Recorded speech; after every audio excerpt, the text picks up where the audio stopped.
Welcome back to Stories from the River. This is Charlie Malouf, your host, along with head coach Stacey McCormick, our SVP of Retail Performance, and our Director of Retail Performance, Carl Hillesland, the EOS guru implementer himself. Welcome back, gents. Hey, how you doing, man? Love it. I'm doing great. So last week, we really got into like the origin story of Mr.Mo. We talked about what is a business operating system, what's the purpose of it, what's it good for, and then our learnings had some great stories of bringing this Mr.Mo, this chassis built on EOS, but our version, our flavor, into Broad River, which we launched October 26, 2021.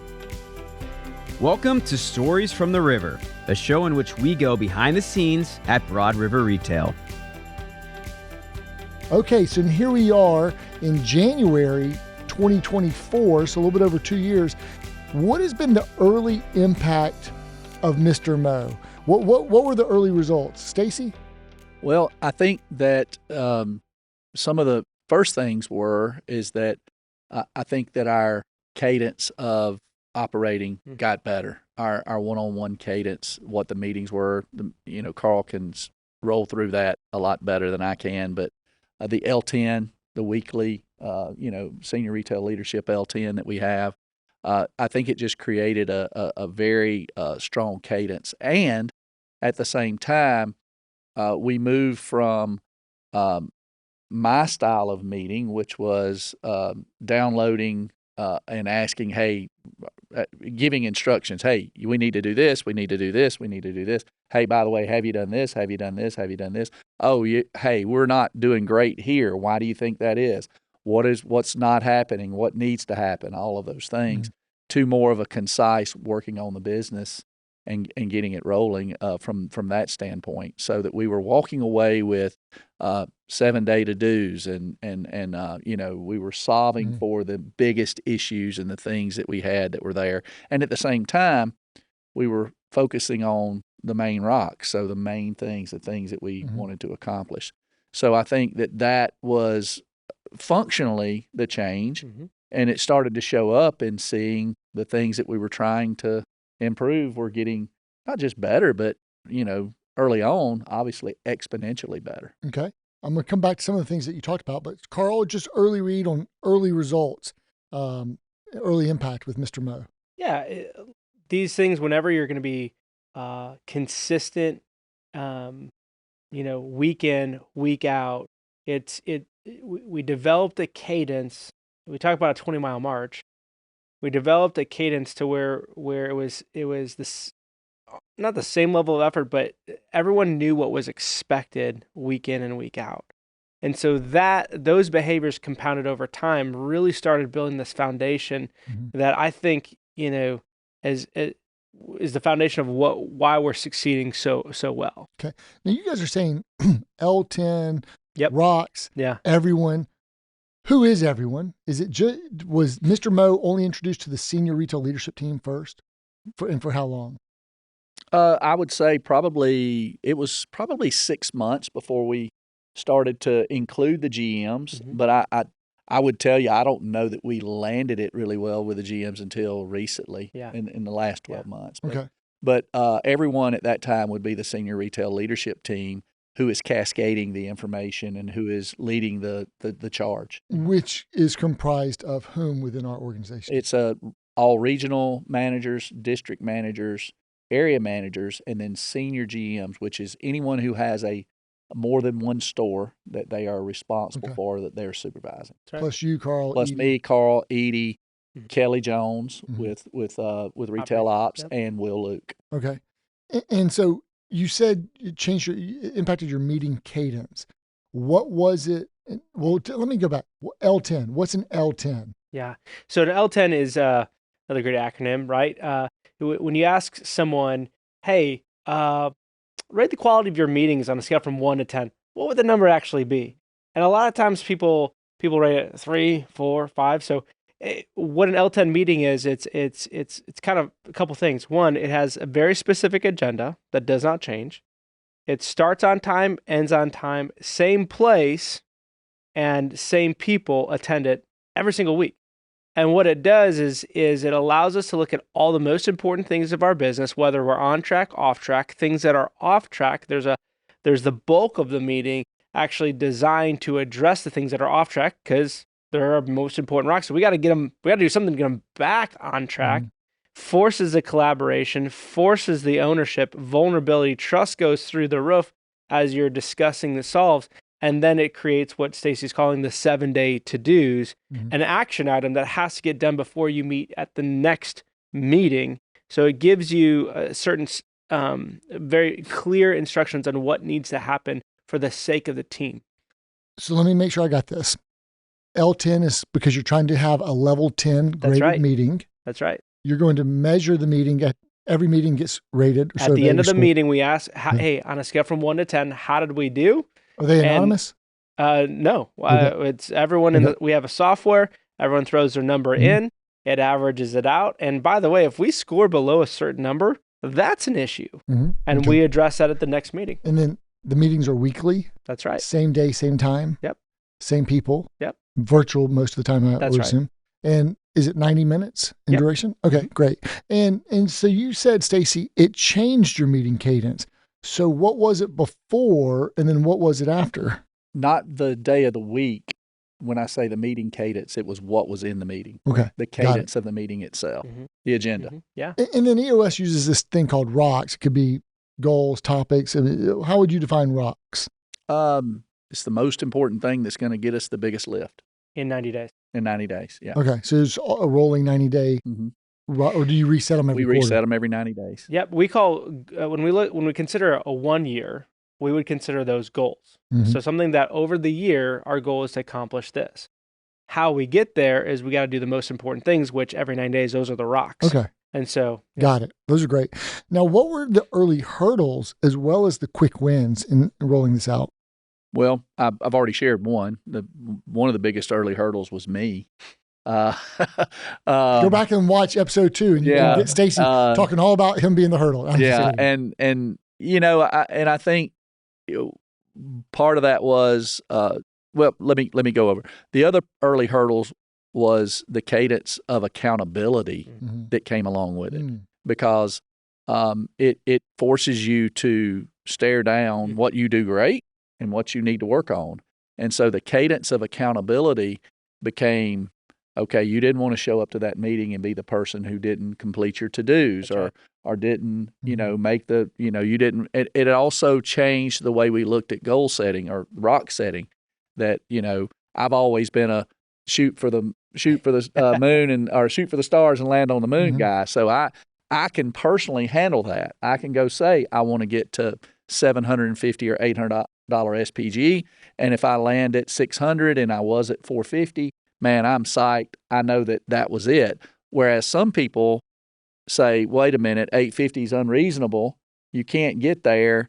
And so they kind of walk in losing. And then on top of it, when they don't see that ever turn green, they become, they become shell shocked and kind of shut down and they kind of give up a little bit. So I had to readjust how I looked at, setting of goals. So I think that's another win. Yeah, absolutely.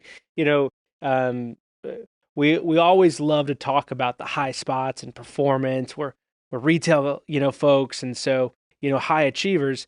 But not everyone can run a 4-minute mile at the end of the day.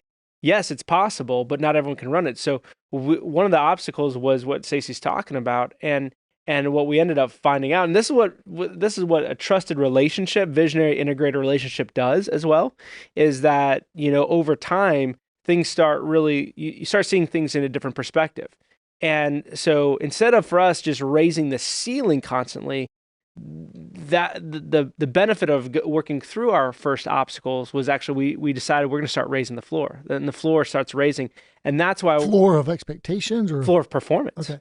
Yeah, and so what ends up happening is these trends over time is raising the organization as a whole for long-term success. It's not that we're just on one KPI like sleep, for example, for a month, and then we're off of it. It's a rising tide lifting all boats, and what I think we'll probably get into that a little bit more of the specifics of the KPIs that have seen continual growth. Now, you mentioned visionary integrator. Are those two different roles that you and Stacey each played? Yeah, so that is an EOS terminology. And if you're familiar with EOS and you're watching these, you're like, wow, they're just really talking a lot of EOS. That's true.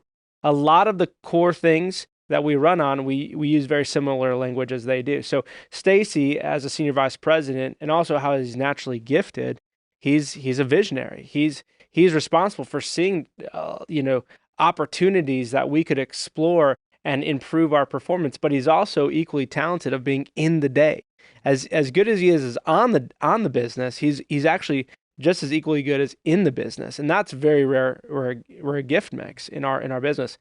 For me, I'm more naturally used to being a visionary, a lot of big ideas and all that kind of good stuff. So I've, through this relationship, actually learned how to be second, which has been a really incredible professional development for myself, and the humility that we have back and forth in our relationship allows us to challenge each other openly, where I think there's been some stories where you might have called him and said, "Hey, you guys good?" I don't know if you want to share that, but that was one of the stories I thought of about like how healthy our conflict is we debate vigorously, and in the end, we disagree and commit, and that goes both ways. Mm-hmm. Yeah. Did I ever call you and ask you if a store was good? No, you didn't ask me if the store was good. You said, "Hey, are you and Carl good? Is everything okay?" Oh, Because we had gotten into a fairly heated discussion one day, okay. and you can hear through the wall between mine and your office, That's right. Well, we have paper thin. Yeah, exactly. Wall. That's right. Okay. That's right. So I think we talked about this, but just a refresher, how long did it take to get full or close to full indoctrination and buy-in amongst the senior retail leadership team? It took probably a little over a year. Yeah. For sure. And really and truly, one of the things that, we talked about the people component of the right people, right seat, but there's also the 5 main roles, and identifying what the functions are for each person at each level in each position in our organization, and then identifying the 5 main roles to make sure that everything that we need to do, number one, is accounted for, and number two, to give people clarity on what it is you're truly responsible for. Hey, I've got this, you've got this, that type thing. But unfortunately, I think what it took from a right people, right seat standpoint is that we did have some folks that I love dearly, and they got us to where we are, but they ended up leaving the company, and we saw the traction really go up once they left and exited. And that's not anything against them. I love them. However, what happened is a couple of things. Number one, we had some folks who were probably more open-minded coming in. We also had a couple of really talented people coming in and as well. But it was really that openness to at this point, okay, this is the system. They learned it that way coming in, and then the other folks that were present were already, had bought in pretty well, and there wasn't this, okay, passive agreement, yeah, and then when things kind of got tough or dicey, they threw it all out the window and went back to doing it the way they had done it. Or in some cases, just never did it that way to start with. But also, too, to your credit, this is something you did draw the line on and said, hey, this is how we're going to do it. And to your credit, Charlie and Manny, like the trust that you had in Stacey for him to be able to go and do that and change completely how it's been. Oh, we burned the boats. Yeah. We were, even though I may not have, even though I may have gotten in the way, the one way I never got in the way was this is what we were going to do. Yeah. And you and Carl were pretty much the two who were involved in the ideation and development of Mr.Mo. Absolutely. Okay. And has everyone on the senior retail leadership team read the book Traction by Gino Wickman? I think at this time, yes. Oh, yeah. And they would they recognize, oh, this is what we're doing here, this is why we're doing. Well, if they haven't and you're watching this, let's create a to-do. So the next 7 days you read the book right now. Hey, well, I think they've read Traction. I think they've read How to Be a Great Boss or How to Be a Good Boss. Yeah. And some of the other tools as well. Yep. I mean, there have been multiple books that they've read. Well, maybe we'll list these books in the show. Sure, absolutely. Okay. Year 1 with Mr.Mo. So we're talking a lot about meeting cadence, indoctrination, buy-in, and to your credit, not being stasis. You are Stacey, but not being but changing and evolving with progressing and to go to the next level. What were the results on KPIs, on performance 1 year later? How far had we gone in the journey? So let's explore that. Like, would you point to sales per guest, average ticket, items per ticket, conversion rate, turnover rate? What would you point to and said the before and after, and here's the impact of Mr. Mo? Yes, I would point to all of that. We had record results in Say more. 2020. We had record results in 2021. And we even took another step forward when, really, the money from the bailout, had started to run out, or sorry, the COVID stimulus had started to run out, and people were already saying, "Oh my gosh, it's getting a little tougher." Well, our results were not getting tougher. We were continually crushing it. So we had the highest SPG year we've ever had. So SPG, sales per guest. That's how much did we sell on average to the amount of people that came in the door. Even on reduced traffic, we had the highest revenue volume year. So with less customers, we did more business. On written business overall. Highest conversion rate we had ever had as an organization. Highest average ticket by far that we had ever had as an organization. Highest sleep SPG.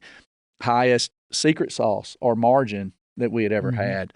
And there's multiple other places, So say these are amazing. Highest number of experts we've ever had. How much do you attribute that to Mr. Mo versus would you have gotten there without Mr. Mo? And maybe I'll ask it this way.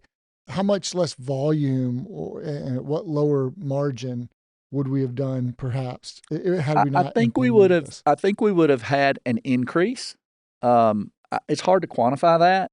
Here's what I would tell you. We would have gotten better because we were just going to get better but I think what happened was it took us, and I think number one, I think it increased trust because it was something that you can count on, something that was consistent. There was a cadence of that. There was a cadence of accountability that came along with it. Then there was, one of the components that Carl talks about, or that EOS requires, is process component. Well, we already had the process. We had C4 process. We had our process in place. But there were other things that came out of that STP might have happened quicker. Set sale might have happened quicker. There are things that caused us to STP. think speed to promotion. Set sales for new stores. For new stores that come in, and we need to get them up and running. So ultimately, what I would tell you is that those numbers, although we might have achieved some of them at a similar level, those numbers would have been somewhere between where we ended up and where we were the previous year. They would have not made it all the way there, I don't believe. Do you think that we probably would not have been recognized with the Ashley Furniture Chairman's Award had we not been doing this? I think that we look. That's a loaded question there. Well, and here's what I would tell you is that, offense sells tickets, right? And me and you were in a conversation yesterday. Nothing can replace top line revenues in getting to where you want to get to, right? So as we're having these crazy performances, what a lot of people don't know though, behind the scenes, we've always had a community aspect, but we had improved at that. We had gotten so much better at customer service and DC ops and retail ops and financial. Our financial component has been really strong for the last few years. So I think what happens is that I do believe though that what we've been able to accomplish at retail has a rising tide lifts all boats. I think it created a culture of performance inside the whole organization where other areas of the business brought themselves up. Okay. Anything to add, Carl? Well, yeah. I mean, we can sell a whole bunch of stuff, but I mean, if we can't get people coming through the doors through marketing, if we can't make sure the bills get paid through the finance, if we can't make sure our people are taken care of through HC, and if we can't make sure the stuff gets delivered in ops, we're an island then. And I mean, the celebration of what Mr. Mo does is just enhance everyone else's, all the other departments' awesomeness, and together we're just able to elevate. And this was our word of the year for 2023 was to elevate. Right? Yeah. Well, I think, but we're looking probably more at 2022. Which was our word of the year, was thrive. Thrive. We would have, Yeah. I would have said, we could have absolutely Yeah. picked the word. We nailed it. However, I think one other thing that I would say to that too is that, you know, Carl and I are big believers in the infinite game, and right. and you know, Simon Sinek wrote the book Infinite Game, and it talks about the finite game and the infinite game, and you have to play the finite game in such a way as to win the infinite game. And I think that's one of the things that Mr.Mo and actually what a business operating system does for you is it helps you get today done and win the day and win the moment while you're looking out for what the long-term benefit is. Every conversation that we ever had about secret sauce wasn't about yes, it's profit. However, it was about blessing our fellow memory makers and being part of the solution that helped every memory maker at Broad River Retail and their families have a better life because we could sell furniture at a more profitable level. And so because of that, we feel like, and by the way, we didn't shy away from announcing that in front of our peers and our other departments and our collaborators. And look, there's power in that. Yeah. But I think that Mr.Mo allowed us not just the vision of it, but actually bringing it down and fleshing out the issues and then finding traction with it. So we had tremendous success in 2022, record-setting year, profit, top line, et cetera. And then we go into 2023, and Mr.Mo has continued to innovate, but 2023 has been not as profitable year, I guess. You know, some of the traffic challenges kind of tampered down some of the wind in our sails. It's still a very good year, by the way, just not a record-setting year, I think, like 2022 was. So what were some of the layered innovations and phases that were introduced in year 2 of Mr.Mo, which primarily would be 2023? Yeah. Okay. I would, we have a tool called 3X, and this has been a constant innovation. We launched this pretty early. There's a gentleman on our team named Mark Dooley. We had something in place that, we could punch some numbers in and give a guest, hey, here's your kind of out the door price. Your 3 options. The 3 options, right? And so what Mark was able to do, he and I worked together, and we just put this thing on steroids in 2022. And in 2023, we've elevated the game 7 times over, 7 different iterations, to where actually we have an 8th one getting ready to launch. That's going to be the most exciting out of all of them. And it's a huge indicator, or a huge reason why our secret sauce is able to continue to grow year after year. But I also believe it has to do with our conversion rate and our average ticket. I mean, this thing impacts everything, but we're going to be on version 8.0 of the 3X. Of the 3X. Because in 2 years. But that would not have happened without Mr.Mo? Correct. I don't think so. Not to that level. What were some of the other layered innovations and phases? Oh, man. Let's see. Give me a couple more. So we've got a P2I playbook. Okay.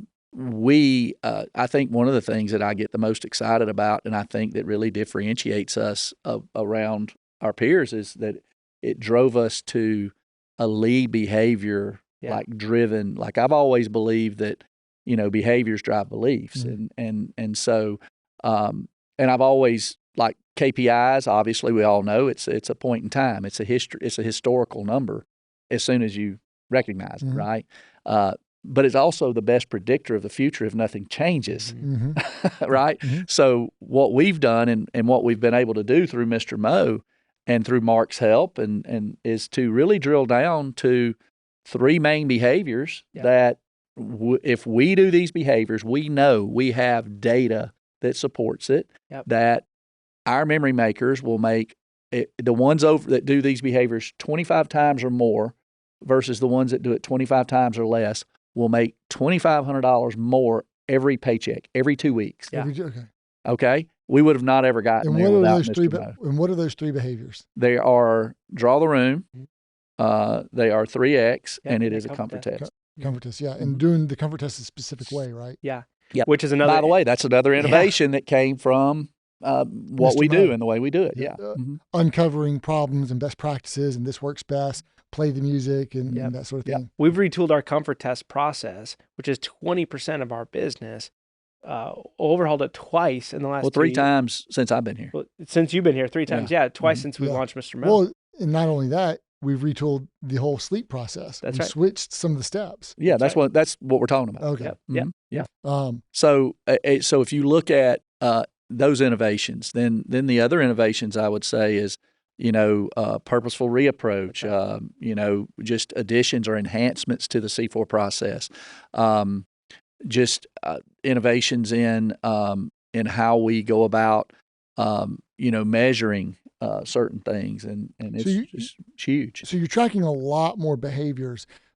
Were these, so speaking of the last 12 months, were these year 2 enhancements things that were planned from the very beginning, or did new wrinkles come up within the first year's learnings? I would tell you that I had dreams, I had visions and all this kind of good stuff, but I knew they were 6, 7, 8 moves down the board. And so the majority of where we're at is because every single week that we go into meetings, we see through the landscape of time the things that are reoccurring that are issues. And so problems look different down the road than they do right now. And there's things that we're going to encounter in 2024 that we are not even talking about right now. But our system allows us the adaptability and agility to take those things in and solve them. So to answer your question, the answer is yes and no. Yeah. Okay. And we had a major traumatic event in October of 2023 with the cyber incident. Yeah. And we had to go offline. Yep. Did Mr. Mo have any impact or influence of the adaptability or our response system? I think I think I said it earlier or in the previous episode, I can't remember, but what Mr. Mo does allow us is lots of flexibility and lots of ability to be agile, as Carl said. And yes, so the answer is yes. Fortunately for us, the day that happened, the next day we had an RX, Retail Excellence meeting scheduled for our senior leaders, and it was off-site, and we were there, and we were able to launch into problem-solving mode. Yeah. And what did we do? We listed all of the issues. We kept kill all combined. The unknowns. We even listed out the things that, like, okay, these are blind spots. What are the blind spots? We don't know how this is going to go or that's going to go or what's. And then we had all of these brilliant people sitting in this room who are saying, oh, this could be a problem, or this might be a problem, or this might be an issue, or we need to go ahead and solve for this, even though it's not in front of us. And so, Carl, like, I got to tell you, for anybody that's watching or listening, and even you, and I've told you this already, like, I said, man, take it. And he took it, and he crushed it, because even though there were even more learnings behind that of places where we had opportunities that we could have done a much, much better job, let me tell you something. We talked about the chaos that was reigning when we had the first Mr. Mo session with everybody in October of 2021. But that it paled in comparison to what happened to the entire organization when this event happened. Well, I think that's it's a framework for solving unknown problems as they come up, which is great. And I would say too, what we've learned from the leadership development aspect that we've been very, very heavy on in the last 2 years of Mr. Mo as well, is that in times of an uncertainty, you need to increase your communication. And so running on that platform, the whole entire senior retail team, they were all in it with us. And one thing that I don't think we even talk that much about, we don't give ourselves credit for, we didn't lose a single leader during that outage. That is pretty phenomenal, because why? Because there wasn't a single person of the 18 senior leaders that were in the room when we were discussing and solving and constantly updating every single day and communicating to the retail organization that was, the sky is falling, there was this cool, calm, we made peace out of the chaos is what Mr. Mo helped us do. But it was the quality and skill set of each one of those leaders. And I believe they've developed so incredibly in the last 2 years because Mr. Mo has identified the areas we all individually need to work on.